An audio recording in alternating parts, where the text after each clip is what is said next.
Hello नमस्कार दोस्तों, 26 मार्च को एक और धमाकेदार एसएमई आईपीओ ओपन होने जा रहा है ट्रस्ट फिनटेक लिमिटेड का। तो देखेंगे हम कंपनी के काम के बारे में, उसके बाद देखेंगे आईपीओ डिटेल, कंपनी के फाइनेंशियल कैसे हैं, ग्रे मार्केट डिमांड कैसे निकल के आ रही है, और अंत में बताएंगे अपना व्यू की इस एसएमई आईपीओ में अप्लाई करना है जिसको अवॉइड करना। तो सबसे पहले देख ले रहे हैं हम कंपनी के काम के बारे में। कंपनी की स्थापना 1998 में हुई थी और ट्रस्ट फिनटेक लिमिटेड कंपनी एक सॉफ्टवेयर डेवलपमेंट कंपनी है जो कि बीएफएसआई सेक्टर में IT solution, ERP implementation, core banking software and software solution development और ऑफशोर आईटी सर्विसेज जैसी कंपनी सर्विस ऑफर करती है। और commercial banking, cooperative banks and financial institution को ये 10 से ज़्यादा बैंकिंग जो प्रोडक्ट्स हैं वो भी ऑफर करती है।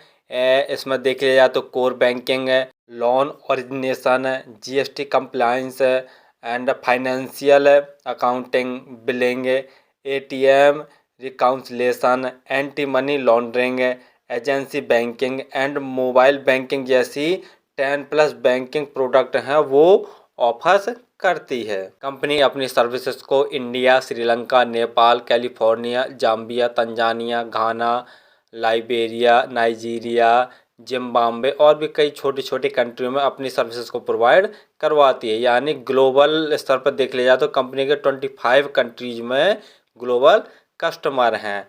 और कंपनी के ऑफिसेस देख लिया जाए तो नागपुर, पुणे और मुंबई में कंपनी के ऑफिसेस हैं। और मार्च 2023 तक कंपनी में 250 से अधिक एम्प्लॉय काम कर रहे थे। तो कंपनी का काम तो लगभग आपको समझ में आ गया होगा। चलिए अब देख ले रहे हैं आईपीओ की डिटेल के बारे में। आईपीओ 26 मार्च को ओपन होने जा रहा है और 28 मार्च तक यह ओपन रहेगा। प्राइस बैंड देखे ले रहे हैं तो 95 रुपये से 101 रुपये पर शेयर का प्राइस बैंड रखा गया है।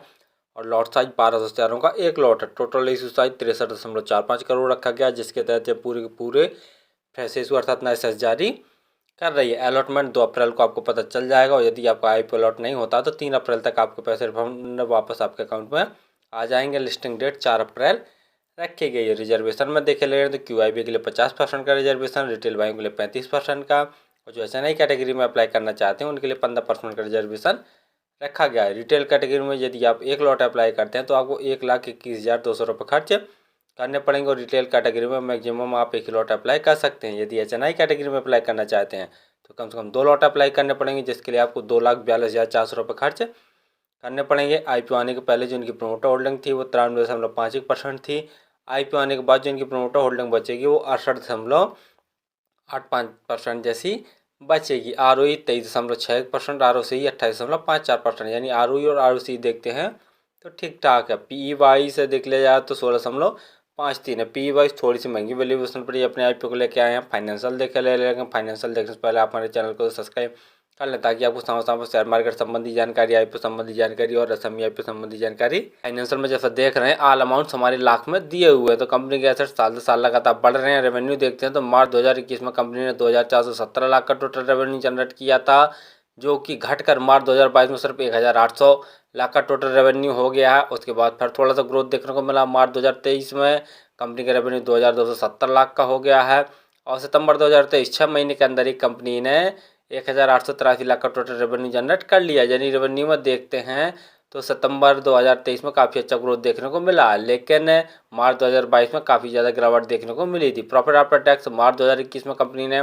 219 लाख का नेट प्रॉफिट जनरेट किया था और मार्च 2022 में घटकर इनका जो प्रॉफिट था वो 133 लाख का बचा, क्योंकि इनके रेवेन्यू में भी गिरावट देखने को मिली तो प्रॉफिट आफ्टर टैक्स में भी गिरावट देखने को ही मिलेगी।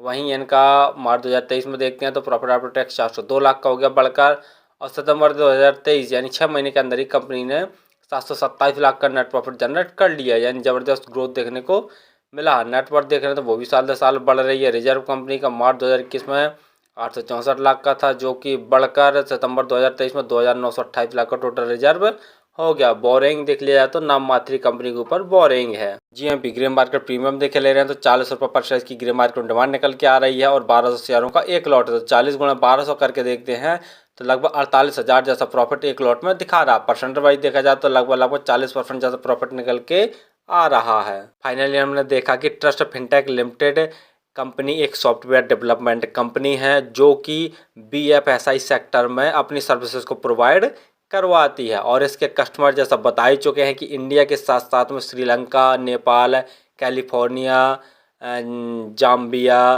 Tanzania, Ghana, Liberia, Nigeria, Zimbabwe जैसे देशों में कंपनी के 25 से अधिक कंट्रियों में ग्लोबल कस्टमर है। तो कंपनी का काम तो ठीक है, फ्यूचर ग्रोथ वाला है। और अभी तक जितने भी हमारे इस सेक्टर से रिलेटेड एसएमई आईपीओ आए हैं तो बम्पर लिस्टिंग गेन देकर ही गए हैं। दूसरा देखे ले जैसे कंपनी के फाइनेंशियल, तो फाइनेंशियल तो ठीक ठाक हैं, लेकिन मार्च 2022 में इनके रेवेन्यू में भी काफ़ी ज़्यादा गिरावट देखने को मिली थी और प्रॉफिट आफ्टर टैक्स में। उसके बाद देखा जाए तो इनके रेवेन्यू में भी काफ़ी अच्छी ग्रोथ देखने को मिली और प्रॉफिट आफ्टर टैक्स में भी। कंपनी के पास रिजर्व भी काफ़ी ज़्यादा, पी वाई थोड़ी सी महंगी वैल्यूएशन पर ही अपने आईपीओ को लेके आए हैं। और जीएमपी में जैसा देख ही रहे हैं कि लगभग 48,000 जैसा प्रॉफिट एक लॉट में दिखा रहा है, यानी परसेंट वाइज 40% जैसा प्रॉफिट है। तो फिलहाल तो मैं इस एसएमई आईपीओ को लास्ट डे ही अप्लाई करूंगा, लेकिन दो चीज़ें ज़रूर देखूंगा। जो ग्रे मार्केट में डिमांड है वो भी 40% से कम नहीं होनी चाहिए, और साथ साथ में दूसरा जो सब्सक्रिप्शन है वो भी 150 गुना से ज़्यादा हो जाए तो सेफ ही रहता है यह आईपीओ अप्लाई करने के लिए। और फिर भी किसी आईपीओ एसएमई आईपीओ में अगर आप अप्लाई करते हैं तो स्वयं का एनालिसिस करके और अपने रिस्क पर ही किया करें। धन्यवाद।